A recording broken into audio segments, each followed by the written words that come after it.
네, 디지털 자산 시장의 시가총액이 이제 코스피를 넘어섰습니다. 투기를 넘어서 투자로 바뀐 시장, 24시간이 모자란 우리 투자자 여러분들 항상 개장돼 있는 디지털 자산으로 수익을 내보시죠. 우리 계좌의 든든한 길잡이입니다. 코인이 머니 시간인데요. 오늘은 김재희 블록미디어 편집장과 함께하겠습니다. 어서 오십시오. 네, 안녕하세요. 예, 안녕하십니까. 먼저 오늘 디지털 자산 시장 흐름부터 바로 짚어보도록 하겠습니다. 어떻게 좀 움직이고 있습니까? 비트코인은 지금 76,000달러 안팎에서 가격을 좀 오가고 있고요. 이더리움 역시 23,000달러 선에서 오가면서 살짝의 약보합세를 보이고 있습니다. 비트코인이나 이더리움 등 이제 주요 디지털 자산들은 오늘 전반적으로 현재 이 시각에서는 약간의 강세 또는 살짝의 약보합세를 보이고 있는데요. 전체적인 오늘 이후의 흐름을 봤을 때는 오전부터 이제 오후까지는 대체적인 상승 흐름을 이어갔습니다. 오늘 내내 좋은 흐름을 이어가고 있는데 그렇다면 그 흐름을 이어가는 이유가 있을 것 같거든요. 네, 오늘 이제 그 비트코인 차트를 보신 분들이면 아실 수 있겠지만 자정 이후로 살짝 하락을 했다가 이후에는 계속 상승하는 모습을 연출을 했었는데요. 시장을 한마디로 요약하면 숏 스퀴즈로 인한 반등 흐름이 이제 이어졌었다라고 평가할 수 있겠습니다. 21일 오전 1시 기준으로 24시간 레버리지 포지션을 좀 살펴봤을 때요. 총 4억 2,200만 달러가 청산이 됐었는데요.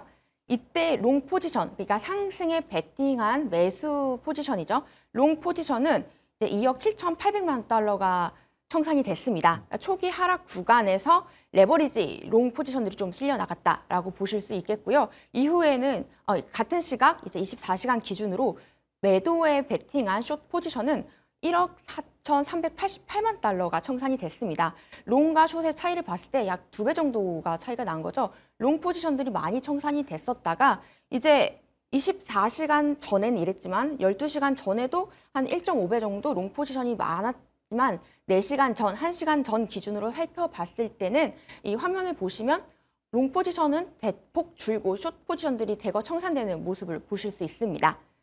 이렇게 아침 시장, 그러니까 오전 내내 이어진 이 시장을 봤을 때 비트코인이 76,000달러까지 가격을 올렸던 시점에는 전반적으로 초기 하락은 중동 리스크로 인한 변동성에 이어서 레버리지 이제 포지션들의 엎치락 뒤치락하는 과정에서 숏 스퀴즈가 상승 드라이버로 작용을 했다고 보실 수 있겠습니다. 간단히 정리를 해보자면 비트코인이 지금 큰 하락 없이 단단하게 바닥을 다지고 있는 것 같은데 이렇게 좀 해석을 해봐도 되겠습니까? 네, 맞습니다. 지금 그렇다면 앞으로 이 단단하게 바닥을 다지는 흐름이 어떻게 이어갈지에 대해서 지켜봐야 할 것 같은데 스트래티지와 같은 장기 보유자들도 계속해서 지금 코인을 축적하고 있다는 소식 들리고 있습니다. 네, 맞습니다. 그 스트래티지와 같은 비트코인을 사기만 하는 이제 DAT 기업들뿐만 아니라 ETF 자금 유입도 이달 들어서 계속 좋은 흐름을 보이고 있는데요. 이런 흐름들이 주요 심리적 저항선 부분을 조금 단단하게 받쳐주고 있다고 보시면 되겠습니다. 현재로서는 74,000달러 정도가 좀 심리적 저항선으로 많이 작용을 하고 있고요. 이런 장기 보유자의 매수대가 이제 계속 들어오면서 가격 상승이 점차 이루어지고 있는 상황입니다. 지금 마이클 세일러 이 거물의 대규모 매수 소식도 계속해서 들려오고 있는데 이 부분도 좀 지켜봐야 할 것 같아요. 네, 맞습니다. 오늘 화요일이지 않습니까? 지난 주말과 월요일에 마이클 세일러가 올린 이제 소셜 미디어 게시물을 확인할 수 있는 날인데요. 지난 밤에 또 마이클 세일러가 대규모 매수를 알렸습니다. 무려 25억 4천만 달러를 25억 4천만 달러 규모의 비트코인을 매집한 건데요. 개수만 무려 3만 4,164개에 이렇습니다. 이 스트래티지가 비트코인을 매집한 이후 단일 매수 규모 기준으로 역대 세 번째 규모에 해당하는 정도의 대형 매수세인데요. 이 스트래티지가 현재까지 비트코인을 구입한 데만 쓴 돈이 어느덧 615억 6천만 달러가 됐습니다. 우리나라 돈으로 따지자면 90조 원이 훌쩍 넘는 금액입니다. 사실 거의 100조 원 가까이 되는 돈인데 이 100조 원이라는 게 상상도 잘 가지 않는 금액인데 스트래티지가 이렇게 계속해서 매수를 할 수 있는 자금은 도대체 어디서 나는 겁니까? 네, 아무래도 이 스트래티지가 계속해서 밀고 있는 보통주 발행과 이제 거기에 이어서 더 많은 자금을 이제 가져오기 위한 연구 우선주 이제 발행이 있겠죠. 비트코인이 사실 개당 가격이 어느덧 1억 원이 넘어선 상황에서 이 스트리티지가 계속적으로 많은 양의 비트코인을 사기 위해서는 이러한 이제 자사주 판매들이 이루어질 수밖에 없는데요. 이번에 좀 더 많은 자금을 좀 활용을 해서 이제 비트코인을 구입을 했고요. 이번에 구입한 비트코인에 이제 사용된 자금들은 최근에 이제 보통주 공모를 통해 조달된 3억 6,600만 달러의 자금과 그리고 이제 연구 우선주 스트레치 STRC를 통해 조달된 자금 220만 달러가 활용이 됐습니다.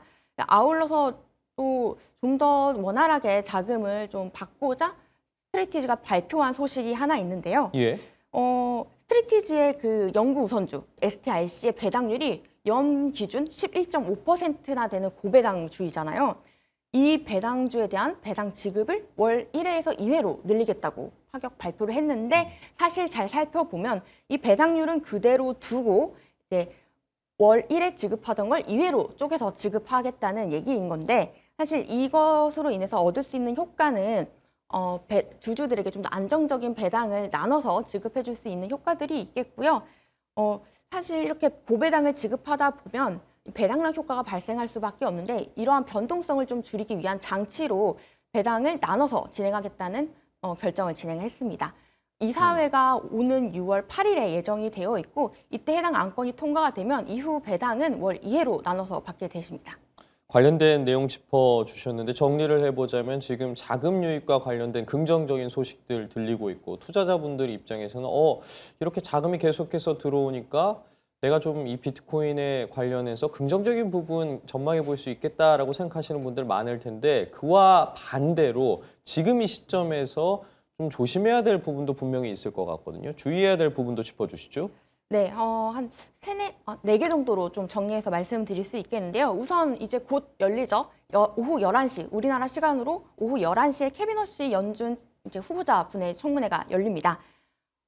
청문회는 무사히 열리게 되지만 사실 이 인준에 필요한 투표 결과는 좀 순조롭지 못할 것 같다라는 예상들이 나오고 있습니다. 우선 상원은행위에서 과반수의 득표를 얻어야 되는데 앞서 전날 밤에 상원 민주당 의원들이 결집을 해서 캐비너시 후보자가 보유하고 있는 자산들에 대해서 좀 투명한 매각이 어렵지 않냐는 부정적인 보고서를 발표를 했고요. 이 보고서는 앞서 캐비너시가 연준 의장이 되는데 좀 윤리적인 문제가 될 수 있는 부분들에 대해서는 자산을 매각하겠다라는 꼭 공언을 한 부분에 대해서 나온 보고서이고요. 이뿐만 아니라 이제 톰 틸리스 공화당 의원입니다. 공화당 의원이 앞서서 계속해서 파월 연준 의장의 그 법무부 조사가 좀 해결이 되기 전까지는 차기 연준 인준에 대해서 어떠한 것도 협조하지 않겠다라는 입장을 계속 고수하고 있습니다.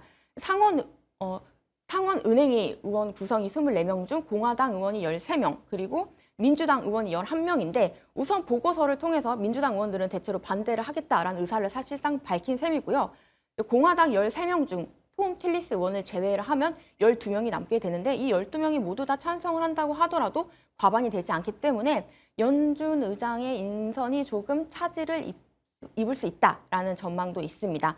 게다가 사실 이 두 번째로는 연준 의장의 인선이 늦어지게 되면 통화 정책에 대한 흐름이 엉킬 수도 있을 뿐만 아니라 저희 디지털 자산 업계가 가장 기대하고 있는 클래리티 법안 마크업 이 표결도 지연이 될 수 있습니다.